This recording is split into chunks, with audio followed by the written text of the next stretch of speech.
오스트리아의 유전학자인 마르쿠스 헨스트 슬레거 박사가 개성의 힘이라는 책에서 이런 얘기를 전해줍니다. 전 세계에 존재하는 수많은 나방들 가운데 회색가지 나방이라는 것이 있습니다. 회색가지 나방인데 우리는 흔히 자작나무 나방이다 이렇게 알려져 있습니다. 그렇게 알고 계시는 거예요. 그렇게 불리는 이유는 지금 화면에 보시는 것처럼 하얀 날개에 검은색 반점이 있어서 이것이 자작나무 껍질과 비슷해 위장을 할 수 있기 때문에, 그래서 천적인 새들에게 잘 발각되지 않아서 잡혀먹지를 않는다고 합니다. 하지만 화면에 보시는 것처럼 또 검은색 날개를 하고 있는 자작나무 나방들이 있어요. 일종의 변종인데요. 근데 저것은 전혀 이 자작나무 색깔하고는 달라서 위장을 할 수 없기 때문에 새들에게 쉽게 노출이 되고 또 쉽게 잡혀먹는다는 거예요. 그러면 왜 저런 변종이 생긴 것일까? 19세기 초 영국 맨체스터 주변에는 이 자작나무 껍질과 비슷한 그렇게 하얀 날개에 검은 반점을 지닌 자작나무 나방들만 존재했다고 합니다. 근데 이제 산업화가 진행이 되면서 대기 오염이 심각해지니까 저렇게 약간 회색 같기도 하고 하얀색 빛을 띠던 자작나무들이 이 공기 오염으로 인해서 검게 변하기 시작한 거예요. 그러면서 이제 변종이 나온 거죠. 검은색 날개를 지닌 자작나무 나방들이 생기기 시작한 거예요. 근데 세월이 지나면서 점차 대기 오염은 줄어들었고 자작나무들은 본래의 색을 찾아갔습니다. 밝게. 그러면서 자작나무 나방들도 대부분 다 어떻게 해요? 하얀 날개에 검은색 반점이 있는 것으로 다 변한 거예요. 그런데 그런 흐름에 변화에 민감하게 반응하지 못하고 여전히 지금까지도 검은색 날개를 하고 있는 변종들이 존재하게 되었고, 그들은 손쉬운 새의 먹잇감이 되고 있다는 거예요. 근데 이 마르쿠스 헨스트 슬레거 박사가 이런 얘기를 전해주는 이유는 다른 데 있지 않습니다. 바로 시대 변화에 발맞추지 못하고 뒤처지는 사람은 성공하기는커녕 경쟁 사회 속에서 살아남기조차 어렵다라는 거예요. 그래서 이 얘기를 하는 그 책의 제목도 경쟁의 힘이라잖아요. 그러니까 개성의 힘이잖아요. 개성의 힘. 자, 그렇다면 오늘 이 시대가 원하는 사람은 누구일까요? 개성이 있는 사람을 원해요. 예전에는 유행에 민감하고 남들 하는 대로 살아야 괜찮은 사람인 것으로 인정받았는데 요즘은 자기만의 개성을 가진 사람들이 인정받는 시대가 되었습니다. 이는 포스트 모던 사회의 특징이기도 한데 다양성을 존중하다 보니까 개성 있게 살아도 비판받지 않고 오히려 인정받게 된 거예요. 쉽게 얘기해서 이런 거예요. 예전에는 어떤 사람을 볼 때 어떤 사람이 어떤 행동을 하거나 어떤 모양을 하고 있을 때 왜 저래? 저 이상한 사람 아니야? 그랬는데 지금은 괜찮은데? 좀 괜찮은 것 같아. 이렇게 변하게 된 거예요. 그래서 너도 나도 자기 개성을 드러내기 위해서 힘을 씁니다. 패션이나 머리 모양이나 메이크업이나 음악이나 음식이나 다 자기 개성을 강조해요. 이렇게 자기 개성을 드러내므로 자기를 피하라는 시대가 되었는데 안타깝게도 그러한 시대적 흐름에 발맞추지 못하고 오히려 개성을 잃어가는 사람들이 있습니다. 누구일까요? 바로 이 시대의 크리스찬들, 성도들입니다. 전에는 크리스찬이다, 성도다 그러면 뭔가 다른 개성이 있었어요. 언어도 다르고 행동도 다르고 모습도 다르고 등등등. 그런데 완전히 지금은 그런 개성을 다 잃어버리고 사라져서 그냥 바깥에 나가 있으면 누가 크리스찬인지 교회 다니는지 교회 안 다니는지 알 수가 없습니다. 성경책만 가지고 교회만 왔다 갔다 할 뿐 실생활에서는 구별됨이 없으니까, 아니 오히려 세상 사람들처럼 즐길 것 다 즐기고 나쁜 짓 할 것 다 하면서 하나님의 축복만 구하고 있으니까 교회 다니는 사람이 더한다라고 하고, 말 잘하는 거 보니까 교회 다니나 보다 그런 얘기나 듣고, 개독교, 먹사 이런 얘기만 지금 나오고 있는 거예요. 심지어 교회 안에서조차 서로가 서로의 신앙을 인정하지 못합니다. 여러분 한번 생각해 보세요. 여러분 자신의 한번 그 삶을 돌아보세요. 여러분들은 크리스찬으로서 성도로서 어떤 개성을 드러내면서 살고 계세요? 한번 답해 보세요. 딱히 떠오르는 게 없죠. 그래서 지금 이 시대의 크리스찬들에게 필요한 것은 잃어버린 크리스찬의 개성을 회복하는 거예요. 잃어버린 크리스찬들의 특성을 회복하는 일이에요. 이 시대의 흐름에 발맞춰서 너도 나도 자기 개성을 드러낼 때 우리 크리스찬들의 개성을 우리도 드러낼 수 있어야 된다는 거예요. 그게 정말 멋진 삶이죠. 누가 보더라도 저 사람은 참된 크리스찬, 하나님 말씀하셨잖아요. 그 말씀대로 매사에 하나님을 인정하고 우리가 크리스찬의 개성을 드러내는 삶을 살아가면 축복은 자연스럽게 따라올 수밖에 없다라는 거예요. 그래서 세상 속에서 술에 물 탄 듯, 물에 술 탄 듯 아무런 특색도 없는 성도의 삶을 살지 말고 먼저 크리스찬의 독특한 개성을 드러내며 사는 것에 삶의 우선순위를 우리는 두어야 한다는 것입니다. 자, 그럼 우리는 어떻게 잃어버린 개성을 회복할 수 있을까? 찾을 수 있을까? 여러 가지가 있으나 오늘 저는 여러분들과 죄에 대해서 함께 생각해 보려고 해요. 죄. 그 남다른 죄에 대한 인식과 태도를 가지고 죄로부터 멀어진 삶을 살아갈 때 그것은 명백히 세상 사람들과 구별된 크리스찬의 개성을 드러내게 한다는 거예요. 실제로 세상 사람들과 똑같은 죄의 인식을 가지고 죄에 대한 구별됨 없이 살아가는 크리스찬들을 우리가 참된 크리스찬이라고 인정할 수 있던가요? 없잖아요. 교회 다니는 사람이 더하고 더 악하다는 그런 얘기밖에 안 나오잖아요. 그런 평가밖에 안 나오잖아요. 다른 말로 하면 세상도요, 세상 사람들도 우리에게 죄에 대해서 남다른 인식과 태도를 가지고 살아가는 모습을 기대하고 있다는 거예요. 죄에 대해서 순수한 삶을 우리 크리스찬들에게, 저와 여러분들에게 그들은 기대하고 있다는 거예요. 자, 그런 점에서 이제 오늘 우리 본문을 함께 보시면 당시 이스라엘 사회 속에서 흔히 기르던 가축 중에 소가 있었겠죠. 근데 그 소가 다른 사람들에게 상해를 입히거나 죽게 하면 그 일을 처리함에 있어 소의 주인이 어떻게 책임을 져야 되는지에 대해서 말씀하고 계세요. 하나님이. 곧 얼마든지 공동체 생활 속에서 있을 수 있는 가축에 의한 상해나 사망사고에 대한 그 책임을 강조하는 말씀을 오늘 본문에서 하고 계신다는 거예요. 그런데 우리가 오늘 본문을 대할 때 한 가지 문제점이 있습니다. 어떤 문제점이 있을까요? 저와 여러분들은 소를 기르지 않는다는 거예요. 그렇죠? 소를 안 키워요. 어떻게 이 말씀을 받아들이고 그 삶에 적용할 것인가 하는 문제가 있다는 거예요. 그래서 저도 순서에 따라서 지금 출애굽기를 살펴보고 있으니까 이게 순서상으로 전해야 되는데 도대체 이것을 어떻게 적용해서 성도들에게 전할까 고민이 많이 됐어요. 건너뛸까? 그래도 그럴 수는 없으니 묵상하며 기도하고 그렇게 준비하는 가운데 하나님이 저에게 주셨던 지혜는 뭐냐면 이거는 단순히 소에 의한 상해나 사망사고 그것에 대한 문제가 아니라 그런 일을 저지르게 되면 그 소의 주인은 죄를 짓게 되는 거잖아요. 아, 죄의 문제로 이것을 풀어가야 되겠구나라는 지혜를 주신 거예요. 그래서 오늘 본문은 뻔히 보이는 내용 너머로 크리스찬들이 이 땅을 살아갈 때 죄에 대해서 어떤 인식과 태도를 가지고 살아가야 하는지에 대한 영적 교훈을 주고 있다는 것입니다. 크게 두 가지인데요. 제일 첫 번째는 무엇이냐? 죄의 판단 기준은 하나님 말씀이 되어야 된다. 죄를 판단하는 기준은 하나님의 말씀이 되어야 된다. 여러분 혹시 얼마 전에 방영했던 나는 신이다 라는 그 프로그램 보셨어요?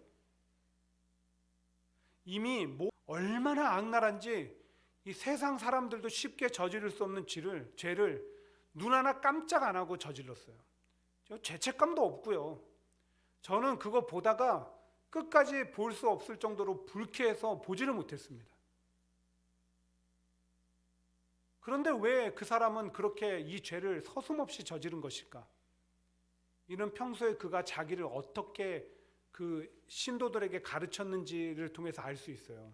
뭐라고 했죠? 자기는 이 땅의 재림한 다시 온 메시아 예수라는 거예요. 자기가.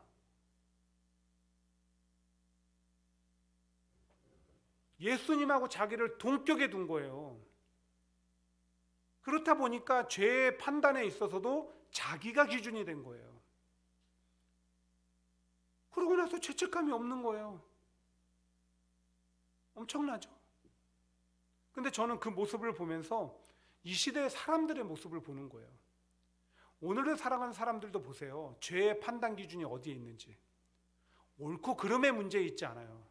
사람들이 판단하는 것은요, 내가 볼 때 어떤지, 이게 나한테 이득이 되는지 해가 되는지, 내 기분이 어떤지, 이게 더 중요하더라고요. 다 무슨 얘기예요? 자기 중심적으로 죄를 판단하는 거예요. 근데 정말 안타까운 현실이 뭔지 아세요? 크리스찬들 가운데도 그런 자기 중심적 판단을 하는 죄의 모습이 보인다는 거예요. 그러니 죄에 대해서 세상과는 절대 구별된 모습을 보일 수 없게 되었어요. 사람들이 정명석을 보듯이 분노하듯이 어쩌면 내 주변에 있는 사람이 나를 보면서 분노할지도 몰라요. 교회 다닌다는 사람이 어떻게 저렇게 살아? 하나님 정말 믿는다면 저럴 수 있을까? 뒤에서 그렇게 손가락질하고 있는지도 모른다니까요. 아니요, 여러분, 우린 달라야 됩니다. 우린 달라야 돼요. 어떻게 달라야 될까요? 오늘 본문 29절을 같이 읽습니다. 29절. 자, 시작. 소가 본래 받는 버릇이 있고 그 임자는 그로 말미암아 경고를 받았으되 단속하지 아니하며 남녀를 막론하고 받아 죽이면 그 소는 돌로 쳐 죽일 것이요 임자도 죽일 것이며. 여러분, 왜 이 소 주인이 자기 소가 그 남을 받아서 상해를 입히거나 죽게 하는 죄를 졌습니까? 말씀해 보면 뭐예요? 주변에 있는 사람들이 이 소가 본래 사람을 받는 버릇이 있으니까 좀 주의하세요, 그러니까 잘 관리하세요 라고 얘기했지만, 이 주인은 혼자 자기 중심적으로 판단한 거예요. 괜찮겠지, 그럴 일 없을 거야. 이 시대로 말하면 그거잖아요. 목줄 안 하고 다면서 우리 개는 안 물어요. 그런 태도를 보인 거예요 지금. 그러다가 내버려뒀다가 상황이 이렇게 된 거예요. 죄를 진 거예요. 마찬가지로 오늘날 크리스찬들이 이미 하나님께서 말씀을 통해서 죄가 무엇이고 죄를 어떻게 짓게 되는지 경고하고 계심에도 불구하고 그것을 무시하고 자기 중심적으로 판단하면 죄를 짓대. 그건 자신에게뿐 아니라 타인에게 심각한 피해를 가져다 준다는 거예요. 무엇보다 하나님은 반드시 그 죄에 대해서 책임지게 하십니다. 그러니까 오늘 우리는 늘 하나님 말씀의 기준을 가지고 죄를 판단하고 경고하심을 따라 죄를 멀리하는 삶을 살아야 한다는 것입니다. 그게 바로 세상 사람들과 다른 크리스찬의 개성을 이 땅에서 드러내 보일 수 있는 자랑스러운 크리스찬의 삶을 살아갈 수 있는 첫 번째 지혜이자 비결이 된다는 거예요. 그런 점에서 여러분 한번 요셉을 생각해 보세요.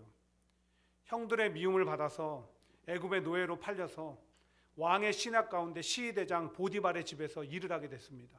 보디발의 총애를 얻었어요. 그런데 어느 날 보디발의 아내가 젊고 유능하고 잘생긴 요셉을 유혹합니다.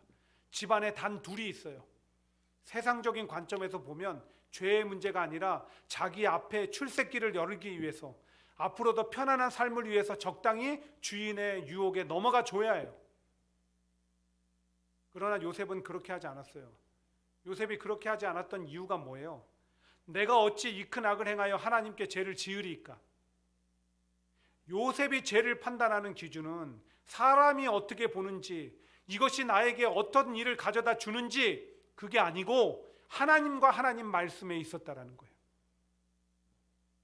하나님이 하지 말라고 하면 하지 않는 거예요. 그래서 정말 요셉이 멋있는 것은 나중에 그 사람이 출세해서 국무총리 된 게 멋있는 게 아니라, 그는 삶의 순간순간마다 하나님의 말씀을 기준으로 죄짓지 않았던 그게 진짜 멋있는 삶이었어요.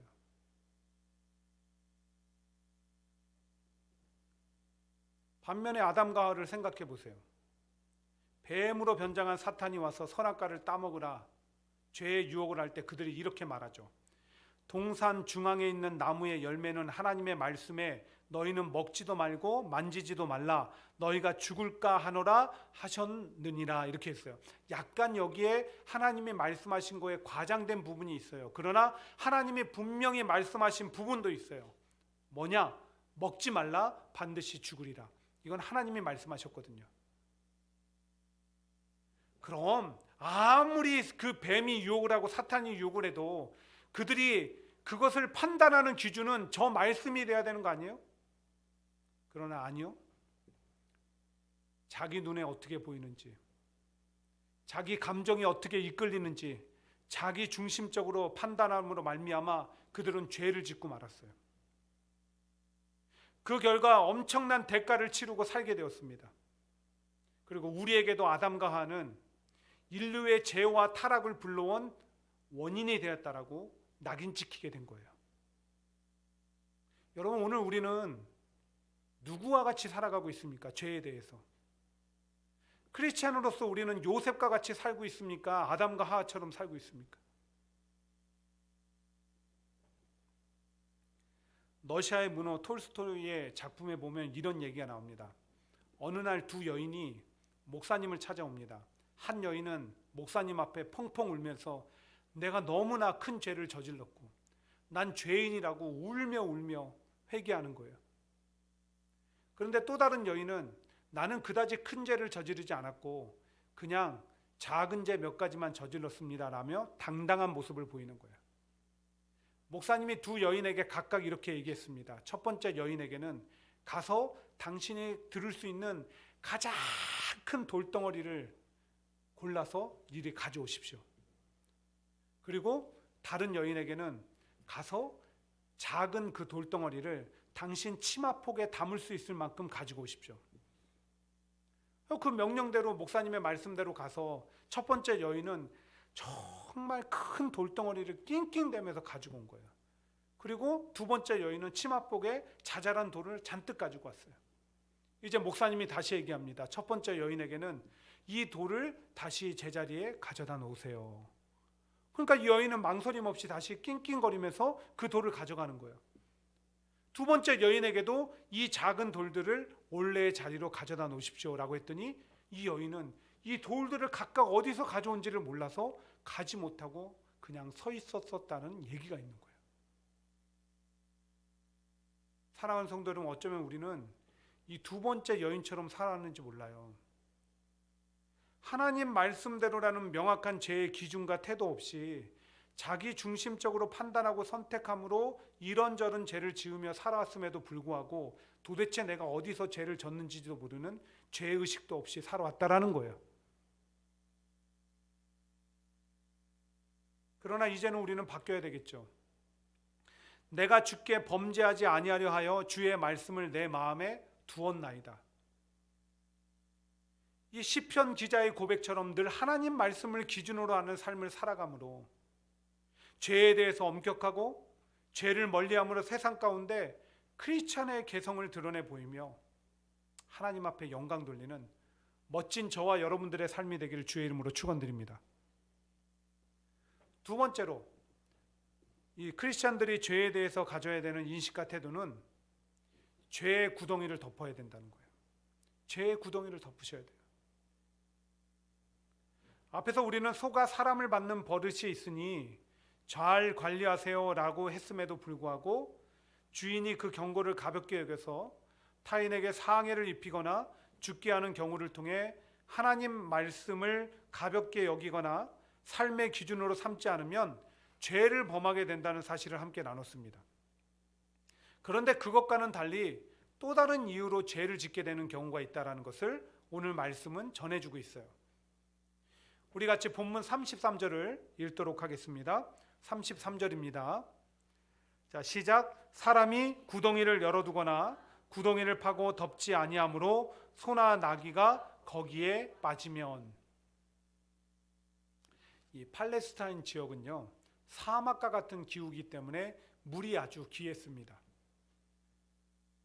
실제로 이스라엘 백성들도 보면 광야길을 걸어가다가 물 때문에 2번이나 하나님 앞에 크게 반역했던 일이 있어요. 그만큼 물이 귀했다라는 거예요. 그러니까 또 물은 큰 자산이 되는 거예요. 물만 제대로 공급받아도 그 가정은 정말 부유한 가정이고 행복한 가정이 됐다라는 거예요. 근데 여기서 말하는 그 구덩이가 뭐냐? 바로 그 물을 공급받을 수 있는 우물을 얘기하는 거예요. 우물. 집집마다 물을 얻기 위해서 우물을 파고 또 지금 쓰는 우물과 전에 쓰다가 말라버린 우물까지 천지의 우물이 널려 있으니까 이게 사람이나 가축들에게 늘 위협이 되고 있었다는 거예요. 그래서 오늘 하나님이 하시는 말씀이 뭐냐면 너희가 지금 쓰는 우물 쓸 때는 열어두는데 쓰지 않을 때는 뭐 좀 납작한 돌이나 좀 두꺼운 나무판으로 막아놔라. 아니면 전에 쓰다가 다 말라버려서 못 쓰는 우물이 있으면 그 우물은 메워라. 지금 그 얘기하고 계시는 거예요. 그래야 사람과 가축들이 다치지 않으니까. 그런데 그것을 그냥 방치해 두었다가 거기에 가축이 지나가다가 빠지거나 사람이 빠져서 다치거나 죽는 경우가 종종 있었다는 얘기죠. 이 역시 우물 주인의 부주의함과 무책임에 의한 사고인 것입니다. 그리고 그로 인해서 그 주인은 또 죄를 짓는 거예요. 그런데 이는 우리에게 죄에 대한 놀라운 영적 관점과 지혜를 가져다 줍니다. 우리를 자꾸만 죄에 빠지게 하는 구덩이를 우리는 덮고 메워야 한다는 것입니다. 어떤 사람에게는 욕망의 구덩이가 있습니다. 날마다 욕망의 구덩이를 파고 있는 거예요. 그러면 그 구덩이로 말미암아 그 사람은 언젠가는 죄를 짓게 되어 있습니다. 어떤 사람에게는 욕심의 구덩이가 있어요. 날마다 그 욕심의 구덩이를 파고 거기를 자기는 채우려고 합니다. 근데 그 구덩이를 빨리 막지 않으면, 덮지 않으면 죄를 짓게 되어 있어요. 어떤 사람에게는 미움과 증오의 구덩이가 있고 어떤 사람에게는 시기와 질투의 구덩이가 있습니다. 그것도 빨리 막지 않으면 죄를 짓게 됩니다. 어떤 사람에게는 사람의 구덩이가 있고 관계의 구덩이가 있습니다. 그 구덩이 빨리 막지 않으면 그 사람 때문에, 그 관계 때문에 죄를 짓게 되는 것입니다. 그 외에도 여러 구덩이들이 우리 삶의 곳곳의 자리에서 우리로 하여금 죄의 유혹에 시달리게 하고 죄를 짓게 만든다는 거예요. 그래서 빨리 덮고 메워야 된다는 거예요.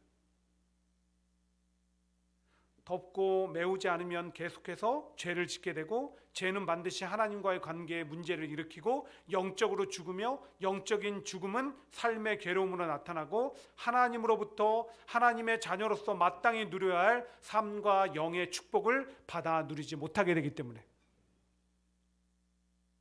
너희 허물이 이러한 일들을 물리쳤고 너희의 죄가 너희에게 오는 좋은 것을 막았느니라. 곧 죄가 불러오는 피해를 고스란히 우리는 겪고 살아가게 된다는 거예요. 그래서 우리는 우리 삶 속에 곳곳에 자리하고 있는 죄의 구덩이를 덮고 메워야 합니다. 나로 하여금 죄의 유혹에 시달리게 하고 죄를 짓게 하는 관계의 자리는, 사람의 관계는 과감하게 끊어버릴 수도 있어야 됩니다. 악은 모든 모양이라도 버리라고 말씀하셨잖아요. 이 버리라는 것이 어보이드라는 그 영어 단어거든요. 피하라라는 거예요. 멀리하고 끊어버리라는 거예요. 당장 그래서 나에게는 아픔과 고통을 느낄 수도 있습니다. 그러나 하나님은 그 죄의 관계를 끊어버릴 때 더 큰 축복과 은혜를 주심으로 내가 겪었던 아픔과 괴로움은 생각나지도 않게 하시는 거예요.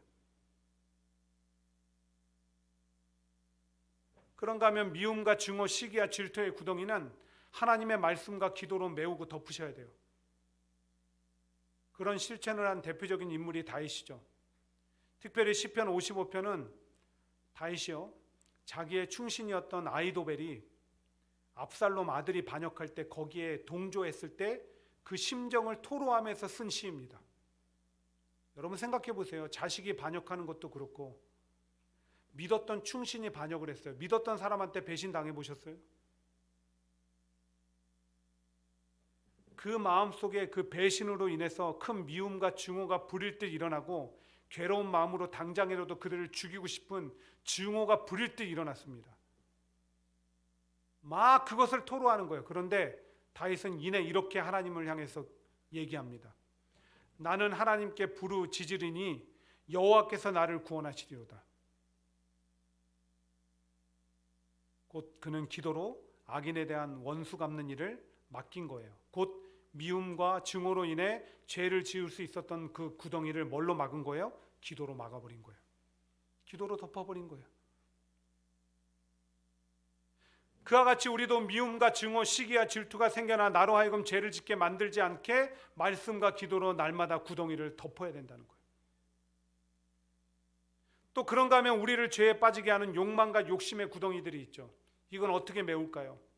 하나님의 은혜와 감사로 메울 수가 있습니다. 하나님이 내게 주신 은혜를 생각함으로 감사할 때 메워진다는 거예요.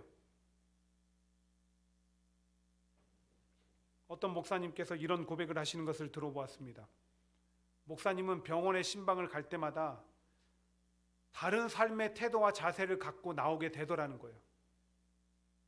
왜냐하면 자기도 모르게 이런저런 원망과 불평에 사로잡혀 있었는데 아픈 성도나 또 주변에 아픈 많은 환자들을 보면서 또 그들을 간호하는 그 가족들과 친지들의 지친 모습들을 보면서 내가 오늘 건강 하나 얻어서 살아가는 축복만 해도 얼마나 은혜이고 감사한 일인지를 깨닫게 되어서 그 감사를 고백하며 병원에서 나올 때 새로운 삶의 태도와 자세를 취하게 되더라는 거예요. 이 목사님은 원망과 불평, 그 마음의 욕심과 욕망에서 생겨나는 그 구덩이를 뭘로 막은 거예요? 감사로 막게 된 거예요.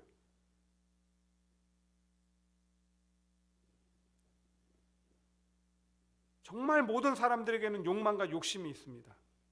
이게 우리를 괴롭게 하는, 또 더욱이 불평과 원망의 노예가 되어 살아가게 하는 가장 큰 원인이 되고 있어요. 그리고 스스로 없애보려고 하다가 온갖 죄에 빠집니다. 아니죠. 여러분, 우리는 오히려 내게 주신 하나님의 은혜를 돌아보며 감사로 욕망과 욕심의 구덩이를 메우고 덮어서 죄를 이겨낼 수 있는 삶을 살아야 되는 것입니다. 사랑하는 성도 여러분, 오늘 한번 곰곰이 나를 자꾸만 반복되는 죄 가운데 살아가게 하는 원인이 되는 구덩이가 뭐가 있는지 한번 삶을 돌아보십시오. 그리고 각각 소개해드린 방법대로 그 구덩이를 오늘부터 하나씩 메우고 덮어가시기 바랍니다.